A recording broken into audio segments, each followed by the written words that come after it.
local group is collecting donations to send to victims of the Venezuela earthquakes. We'll take you there live.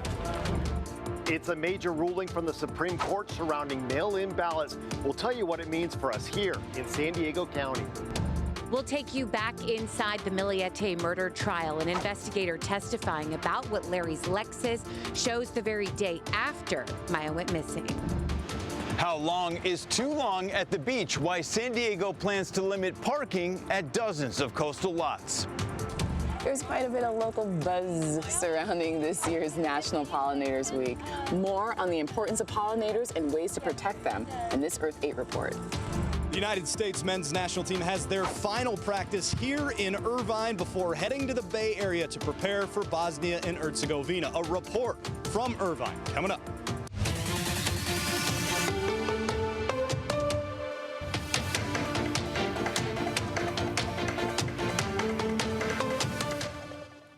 We begin tonight with breaking news out of the Far East County, where crews are on the scene of a brush fire near Santa Isabel. You see it right there. This is a live look from Chopper 8, just up the road from Dudley's Bakery. Right now, we're told the fire is about 5 acres with a slow to moderate rate of spread. Crews are attacking this from the ground and the sky. You can see all the crews there that have stopped on the road.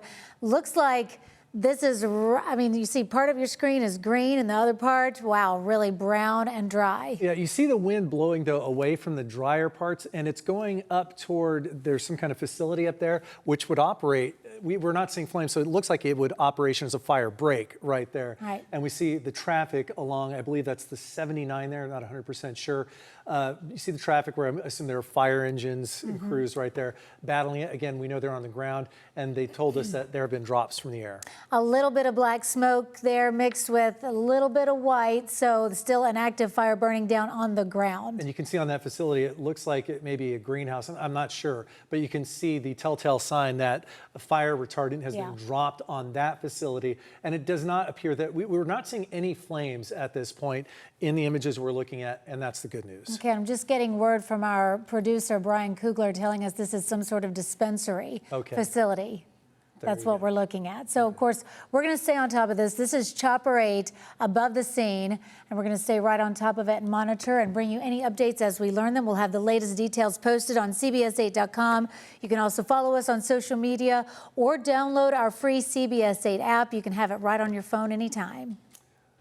Our other top story tonight, teams from all over the world, including the United States, are on the ground in Venezuela right now, helping search and rescue efforts following 2 powerful earthquakes. And tonight, there are ways for you to help. Good evening, and thank you for joining us. I'm Carlo Cicchetto. And I'm Anna Laurel. It's been almost a week since those 2 earthquakes hit the South American country. Venezuela's government says more than 1,700 people were killed and more than 5,000 others hurt. The U.S. Geological Survey warns a final death toll could reach 10,000 or more, as thousands of people are still missing. There have been more than 600 aftershocks, including one today, that sent rescue crews running for cover. Tonight, San Diegans are among those stepping up to help. Donations are being collected right now at Bayside Park in Chula Vista. That's where News 8's Alex Cheney joins us live with more. Alex? Those images out of Venezuela are just terrible after those earthquakes, but there is some hope here in San Diego. We're at Bayside Park in Chula Vista, where there's been a donation drive for Venezuela since about 10 a.m. this morning, and it is still going. They're asking for food, they're asking for clothing, and much more. Take a look. Support the feet and keep passing. A moment of triumph in Venezuela over the weekend. A search and rescue team out of Virginia worked with locals to pass a woman on a stretcher safely out of the earthquake rubble. And another life-saving rescue. A 21-year-old man breathing clean air after being trapped for 106 hours under the jagged debris. The rescue mission took 43 hours to save him.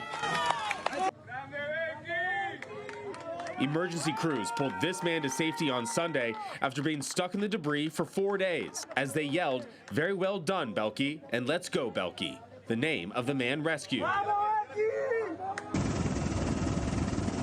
And this video from the LA County Fire Department. About 80 personnel from Los Angeles are deployed to Venezuela for at least the next 2 weeks as part of a U.S. State Department mission. Life-saving rescues happening in Venezuela as locals in San Diego step up to help. The group Latino Bikers San Diego collected donations today at Bayside Park in Chula Vista. The cause is close to the group's president, who is from Venezuela and has lost friends in the earthquake. He spoke to us about the pain through his translator. So it has been so strong because every time they hear the news and they see a baby without a parent, or they see that they know a baby, something happened to a baby, is very strong. It's very hard for them, very emotional. He says the donations are sent from San Diego to Miami and then to Venezuela. A lot of really great supplies have been gathered today and donated by the public here, including gauze and also other medical supplies that they're going to need out there in Venezuela. For more information on how you can donate, you can go to our website, cbs8.com. Reporting live, I'm Alex Cheney. Back over to you. Amazing to see, Alex, that line of cars there still right now waiting to drop off all their supplies to go to the people in need. Alex, thanks so much for that.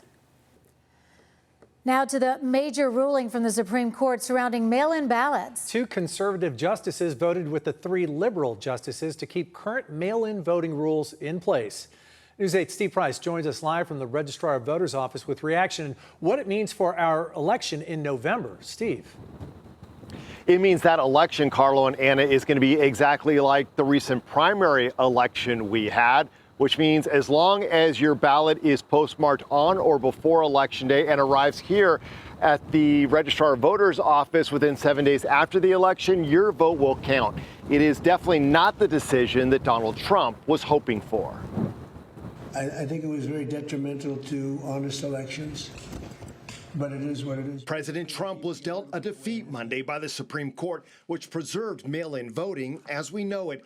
In a 5-4 decision, conservative justices Amy Coney Barrett and Chief Justice John Roberts joined the 3 liberal justices to rule that states can count mail-in ballots that are cast by Election Day but arrive later. Gives people more time to vote illegally, let's say. President Trump has claimed without evidence that mail voting leads to election fraud.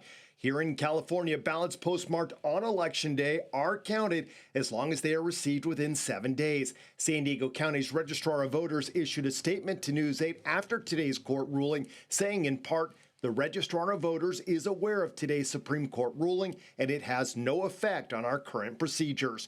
President Trump is still hoping Congress will pass his SAVE Act, which would, among other things, eliminate most mail-in voting. You have to be a citizen of our country. Okay, you have to show you're a citizen of our country, called citizenship.